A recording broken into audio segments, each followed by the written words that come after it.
KP classes dedicated to excellence. So welcome बच्चों, कैसे हो आप लोग। चलिए स्टार्ट कर रहे हैं सर आज के सेशन को। लेकिन इससे पहले मैं बता दूं, इस 8वें सेशन में हम लोग करने क्या वाले हैं सर। प्लानिंग का सुपड़ा साफ हो जाएगा, जहां हम लोग बात कर रहे हैं 27 डेज में पूरे बिजनेस स्टडीज को खत्म करने की। आज हम कर रहे हैं 8वें दिन में अपने प्लानिंग को खत्म। चलिए तो सर बता दूं आपको कि अगर आप इस पर्टिकुलर सेशन या इसके आगे और पीछे वाले जितने भी सेशंस हैं उनके पीडीएफ प्राप्त करना चाहते हैं, करना एक काम भैया, आप जाना गूगल प्ले स्टोर पे, अगर आप एक एंड्रॉइड यूजर हैं, और वहां लिखे केपी एग्जाम प्रेप ऐप और कर लीजिए हमारा बेहतरीन ऐप डाउनलोड। बहुत मायने में आपको सपोर्ट करेगा ये। और अगर आप एक iOS यूजर हैं तो भैया क्लास प्लस ऐप जा करके डाउनलोड करना और ORG कोड की डिमांड पे लिखना ICO, और फिर आ जाना सर आगे होम पेज पे जाना, वहां साइड पैनल में देख लेना भैया बहुत सारे फ्री मटेरियल आपको अवेलेबल हैं, आप वो कर लीजिए अवेल। हाँ जी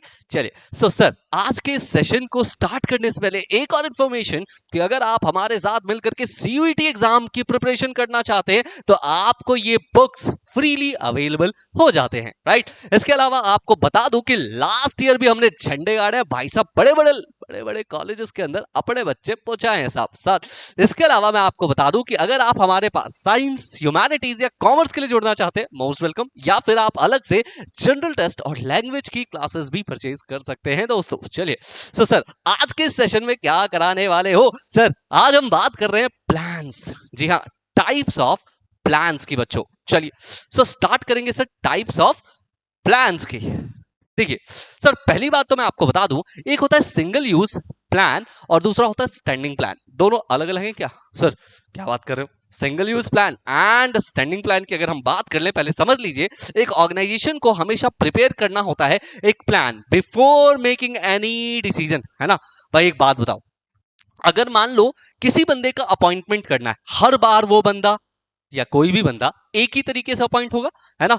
हो सकता है रिटन टेस्ट हो जाए उसका एक, उसके बाद आप चाहोगे कि उसका एक प्रैक्टिकल टेस्ट हो जाए, GD राउंड करा लोगे आप, उसका एक इंटरव्यू राउंड ले लोगे, और ये जो प्लान आपने कर लिया है वो क्या है बेटा? सिंगल यूज प्लान है, या फिर कह लीजिए कि स्टैंडिंग प्लान है। नहीं सर, ये क्या है हमारे पास? ये एक स्टैंडिंग प्लान है जो बार बार बदलेगा नहीं, ऐसे ही पड़ा रहेगा। सिंगल यूज प्लान क्या होता है? जैसे ही एक नई एक्टिविटी आई, आपने एक प्लान किया और उसके बाद जैसे ही वो एक्टिविटी फिनिश हुई वो प्लान भी धराशायी हो गया, खत्म हो गया। तो ये डिफरेंस है between the single use plan and standing plan के, right. Yes sir.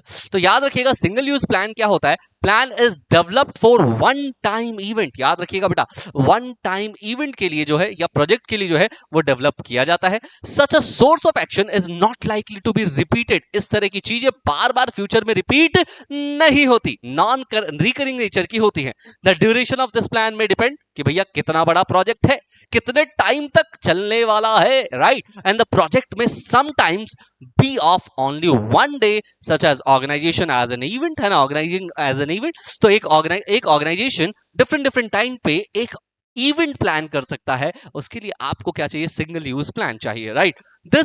These plans includes budget, programme and projects. याद रखिएगा बेटा, बहुत इंपॉर्टेंट है, सिंगल यूज प्लान के अंदर बजट होना चाहिए, प्रोग्राम्स होने चाहिए एंड प्रोजेक्ट्स होने चाहिए, राइट।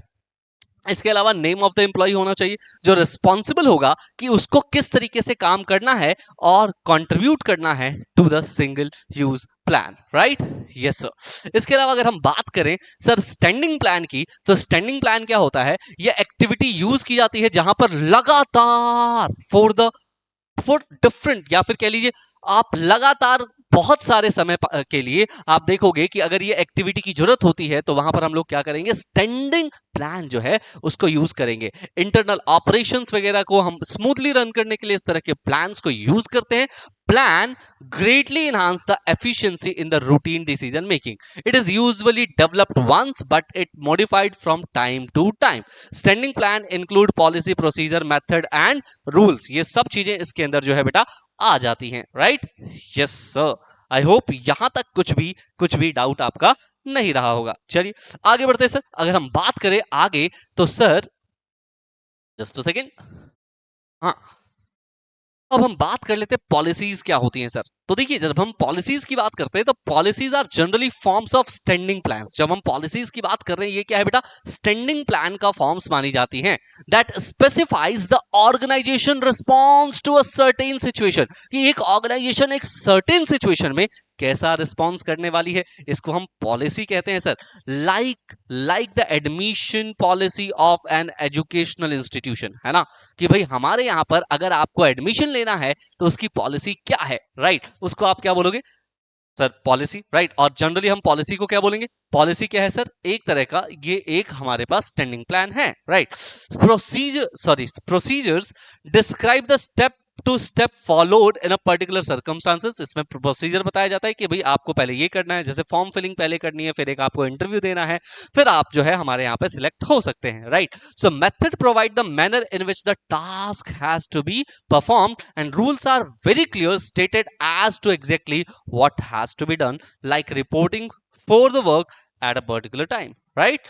Yes sir. चलिए इसके अलावा अगर हम बात करें, आगे बढ़े अगर हम, तो हम देखते हैं कि single use and standing plans are part of the operational planning process. तो ये जनरली जो है ऑपरेशनल में एक बिजनेस को चलाने के लिए जो ऑपरेशनल प्लानिंग प्रोसेस होते हैं उसका पार्ट माने जाते हैं। These are other types of plans which usually are not classified as a single use or standing plans, right. तो कुछ ऐसे प्लान्स भी होते हैं, ना ही उसको आप सिंगल यूज प्लान कह सकते हो, ना ही उसको आप स्टैंडिंग प्लान्स कह सकते हो, right. For example, a part of strategic planning or a management, it is general plan prepared by the top level management outlining the resources कितना चाहिए, right, या कहाँ कहाँ allocate किया जाएगा, प्रायोरिटीज को कंसीडर किया जाता है, एनवायरमेंट कंपटीशन को कंसीडर किया जाता है, टॉप लेवल मैनेजमेंट अपने ऑब्जेक्टिव्स को जो है वो कंसीडर करती है, each unit then formulate their own objectives, अपने ऑब्जेक्टिव्स को फॉर्मुलेट करती है, और इसके अलावा वो क्या करती है बेटा, क्लासिफाई करती है अपने ऑब्जेक्टिव को, स्ट्रेटेजी को, पॉलिसी को, प्रोसीजर को, मेथड को, रूल को, प्रोग्राम को एंड बजट को। ये सारी चीजें स्पेसिफाई कर दिया जाता है, तो हम उसको क्या बोलते हैं बेटा, उसको हम लोग कह सकते हैं कि पॉलिसीज जो है वो डिराइव कर दी गई हैं। एक एक करके हम समझते हैं। सबसे पहले हम लोग बात कर लेते हैं ऑब्जेक्टिव्स का मतलब क्या होता है। देखिएगा बेटा, ऑब्जेक्टिव्स का मतलब क्या होता है। First step in planning is what, setting the objective. हमें पता है sir, objective therefore can be said at the desired future position, कि भाई मुझे पहुंचना कहां है, मैं आज कहां हूं और मुझे पहुंचना कहां है। तो ऑब्जेक्टिव ऑफ वेरी बेसिक, बहुत बेसिक लेवल का होता है, जो पूरे ऑर्गेनाइजेशन का ऑब्जेक्टिव होगा उसको हम बेसिक ऑब्जेक्टिव कह सकते हैं, राइट। और हम therefore an objective simply stated in what you would like to achieve, that is the end result of the activities, कि हम क्या करना चाहते हैं, हम अचीव क्या करना चाहते हैं, that is very much important, right. Yes sir. An organization may have an objective of increasing the sales of by 10% और 20%, इसको आप कह सकते हैं कि एक ऑर्गेनाइजेशन की ऑब्जेक्टिव है।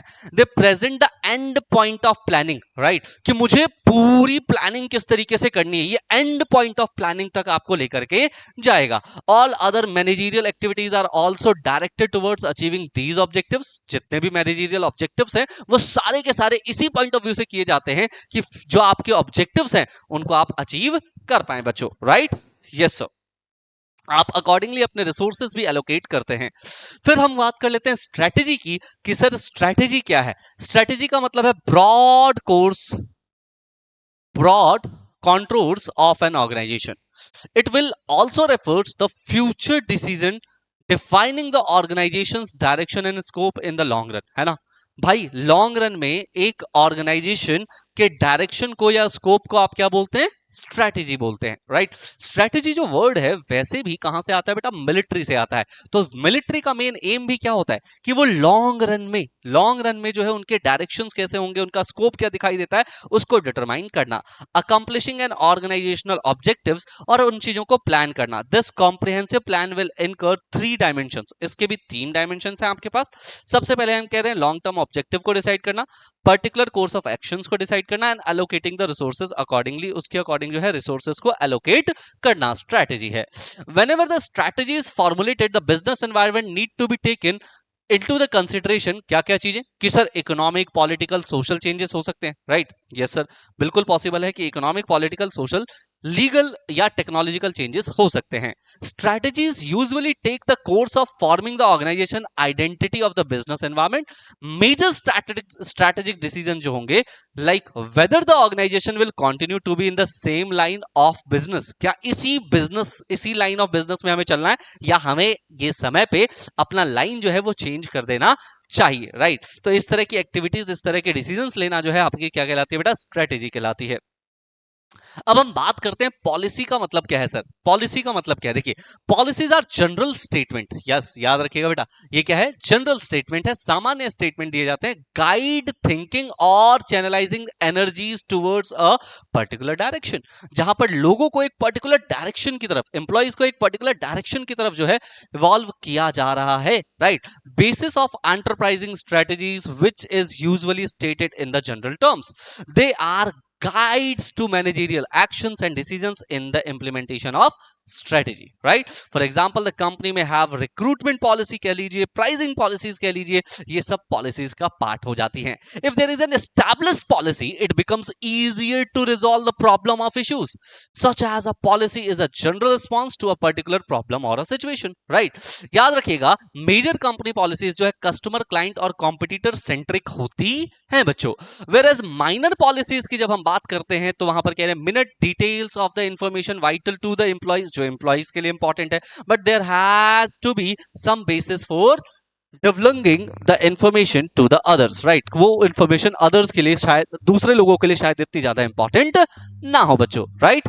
यस सर, आगे बढ़ते हैं सर प्रोसीजर की तरफ। प्रोसीजर का मतलब क्या है सर, रूटीन स्टेप होता है on how to carry out objective, कि आपको ऑब्जेक्टिव को कैसे कैरी आउट करना है, उसको क्या बोलोगे, उसको आप प्रोसीजर बोलोगे, right. Yes sir. Sir for example they may have a procedure for requisitioning the supply before the production, है ना, कि भाई प्रोडक्शन से पहले जो सप्लाई है वो किस तरीके से होने वाला है, पूरा का पूरा प्रोसीजर जब आप स्टैब्लिश कर देते हो कि पहला पार्ट क्या, दूसरा क्या, तीसरा क्या, तो उसको हम लोग प्रोसीजर कहते हैं। Procedure are specified step to be followed in a particular circumstances, they are generally meant for insiders to follow. Obvious सी बात है सर, इनसाइडर ही जो है वो पूरा का पूरा प्रोसीजर जो है फॉलो करेंगे, right.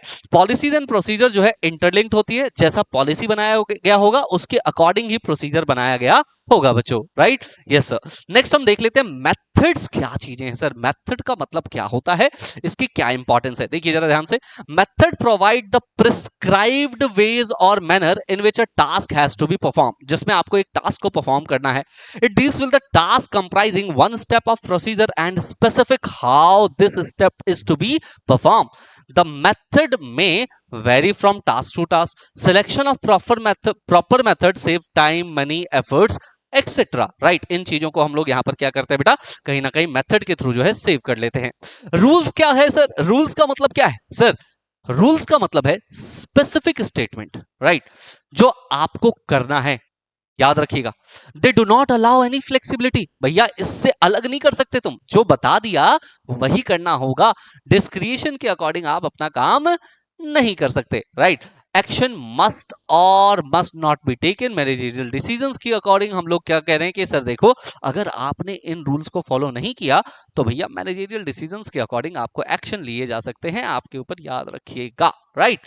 Yes sir, right. Now what is programme sir, programme क्या है, तो programs are detailed statement about a project which outline the objective, policy, procedure, rules, task, human and physical resources. The program will include the entire gamut of activities as well as the organization's policies and how it will contribute to the overall business plan. The minutest details are worked out, that is procedure, rules, budget within the broad policy framework. Correct है, बिल्कुल sir, बिल्कुल correct है। आइए अगले point की तरफ चलते हैं, जहां हम लोग बात कर रहे हैं बजट क्या है सर। एक ऐसा स्टेटमेंट है जिसमें हम एक्सपेक्ट कर रहे हैं कि फ्यूचर में जो है हमारा रिजल्ट कितना एक्सप्रेस्ड हो सकता है न्यूमेरिकली, है ना, नंबर्स में। बजट तो हमेशा किस में होगा बेटा, नंबर्स में ही होगा, राइट। Yes sir.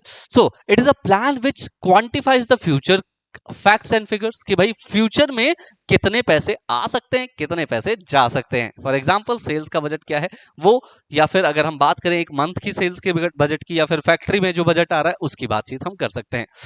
बजट हमेशा रिप्रेजेंट करता है सारे के सारे आइटम्स को नंबर्स में, ऑब्वियसली कि भाई किन किन फैक्टर से, किन किन आइटम से कितना पैसा आएगा, किन किन आइटम से कितना कितना पैसा जाएगा।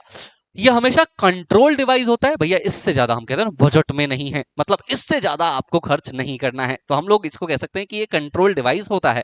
और हमेशा ये फोरकास्टिंग है भैया, देखो फ्यूचर की चीजों को आप प्रिडिक्ट कर रहे हो ना कि भाई फ्यूचर में मेरा बजट कितना आएगा, तो भाई ये इससे थोड़ा बहुत ज्यादा भी हो सकता है और थोड़ा बहुत कम भी हो सकता है, राइट? यस सर, बिल्कुल सही बात है।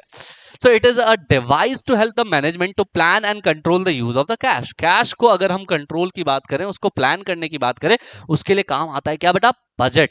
It is a statement showing the estimated cash inflows and cash outflow. ये बताता है कितना पैसा आएगा, कितना पैसा जाएगा। दोस्तों, cash inflow would generally come from the cash sales, है ना? पैसा आएगा कब? जब हम कैश सेल्स कर रहे हैं।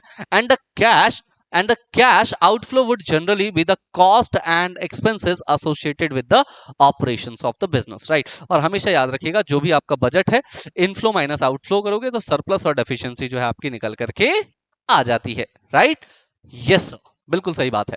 चलिए, सो आज के इस सेशन में हम लोग पढ़ेंगे इतना ही, जहां पर आपका प्लानिंग हो गया पूरी तरीके से खत्म। अब मैं मिलता हूं आपसे नेक्स्ट वीडियो में, जहां पर नए चैप्टर्स के साथ करेंगे स्टार्ट का। जब तक के लिए मनीष रॉय साइनिंग ऑफ। मिलता हूं आपसे नेक्स्ट वीडियो में। Bye bye. KP Classes. Dedicated to excellence.